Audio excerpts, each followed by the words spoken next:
Democracy Now!, democracynow.org, The War and Peace Report. I'm Amy Goodman.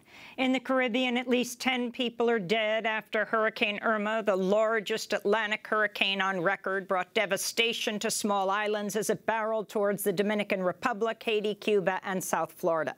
The eye of the Category 5 storm struck the islands of St. Martin and Anguilla Wednesday with sustained winds of 185 miles an hour, leveling more than 90% of all structures. On Barbuda, the Prime Minister declared the island practically uninhabitable and warned the entire population may need to be evacuated as another storm, Hurricane Jose, could strike over the weekend. In Puerto Rico, more than 1 million people have lost power, as authorities warn some areas could be dark for up to 6 months, partly because the island's electrical infrastructure has gone neglected due to Puerto Rico's debt crisis. In Haiti, hundreds of residents at a tent city in the capital city, Port-au-Prince, who were left homeless after the 2010 earthquake, appealed to the government for shelter from the approaching storm. I have no place to go. I have to stay here. I will live or die depending on how the storm hits us. If God wants to help us, He will, but we have no place to go. In Florida, more than 100,000 people have been told to evacuate their homes as some computer models predict Hurricane Irma could make a direct hit on Miami as a Category 4 storm. Climate scientists say warmer ocean temperatures due to climate change likely adds to Hurricane Irma's power. We'll have more on Hurricane Irma and climate change after headlines as we speak with climate activist Bill McKibben. In Texas, family members of prisoners in the flood-ravaged city of Beaumont say their loved ones were left for days in flooded cells with inadequate food, water, and medical care after prison officials failed to evacuate them ahead of Hurricane Harvey. According to at least 7 relatives of prisoners at the Beaumont Federal Correctional Complex, some cells filled with water calf-deep, temperatures spiked to nearly 100 degrees as air conditioners failed, and prisoners wrapped towels over their noses to avoid the stench of sewage from backed-up toilets. In Washington, D.C., the House of Representatives voted 419-3 Wednesday to provide nearly $8 billion in initial emergency aid for relief and rebuilding from Hurricane Harvey as Texas struggles to recover from what's set to become the most expensive natural disaster in U.S. history. The relief bill is on track to go to President Trump for his signature by Friday, just ahead of Hurricane Irma's expected landfall in South Florida.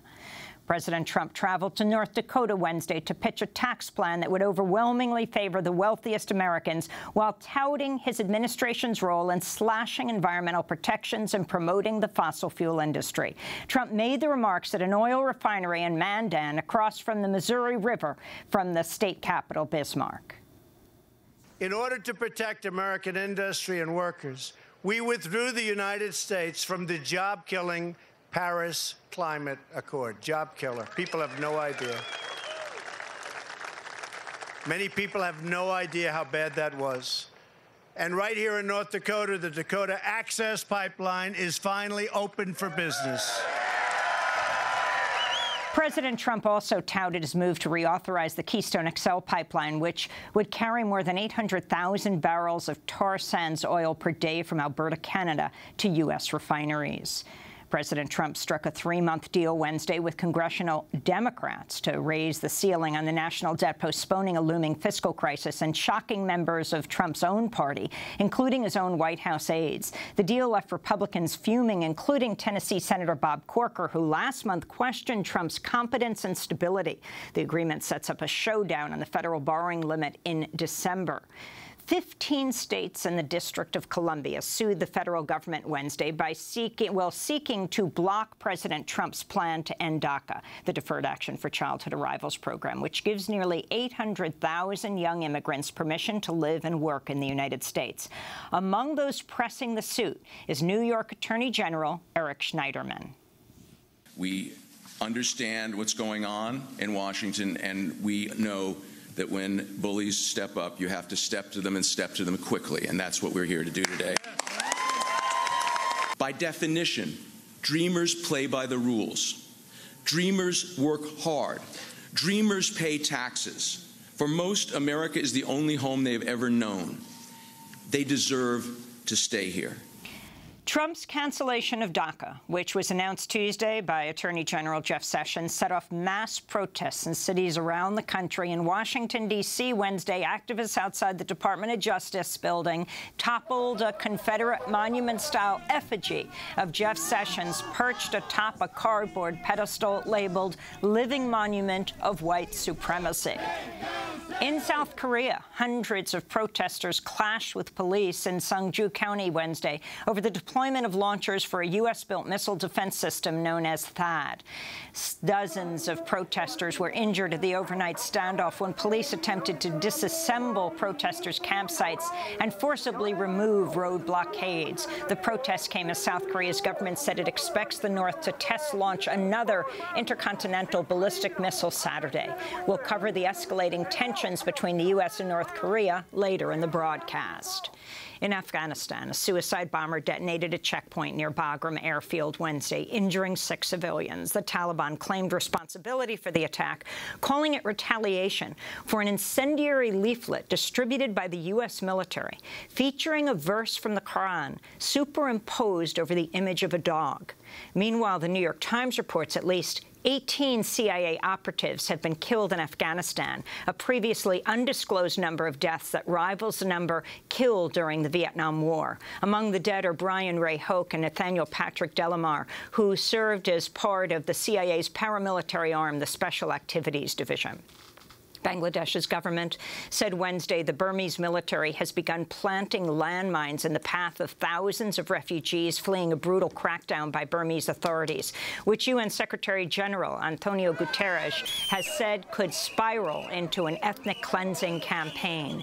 CNN published photos showing an activist holding what appears to be a pair of anti-personnel landmines, and refugees reported one Rohingya boy had a leg blown off Tuesday after a mine exploded near a border crossing. Aid agencies say more than 120,000 Rohingyas have fled into neighboring Bangladesh in recent days. This is Dunya Khan, spokesperson for the UN High Commissioner for Human Rights. Some reported that their family members were burnt or shot or slashed to death. During their flight, many fled into the jungles or mountains, hiding and walking for days before they reach land or river and to cross the border.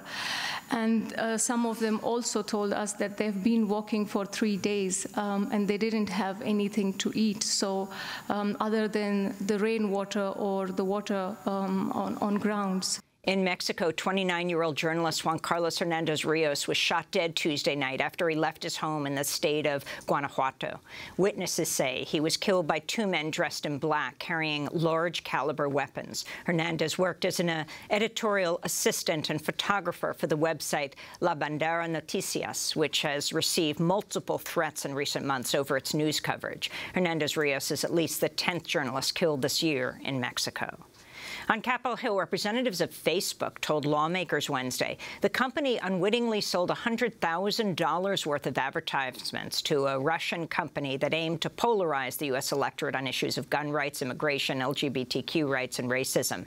The company was described as a Russian troll farm with a history of pushing pro-Kremlin propaganda. Democratic Congressmember Adam Schiff cited the move as evidence Russia interfered in the 2016 election.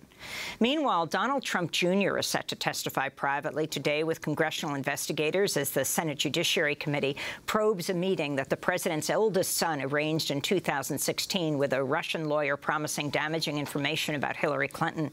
The closed-door session comes after special counsel Robert Mueller urged Congress to schedule witness testimony in public session only to avoid the possibility that his investigators could be blocked from accessing information given to the committees privately. In Kentucky, a federal judge heard arguments Wednesday in a suit by Planned Parenthood and a women's health clinic in Louisville, challenging a law that would shutter the state's last remaining abortion clinic. Lawyers say the state's requirement that abortion providers have transfer agreements with a hospital and an ambulance service is a thinly veiled attempt to cut off abortion access. Last year, the U.S. Supreme Court struck down a similar law in Texas.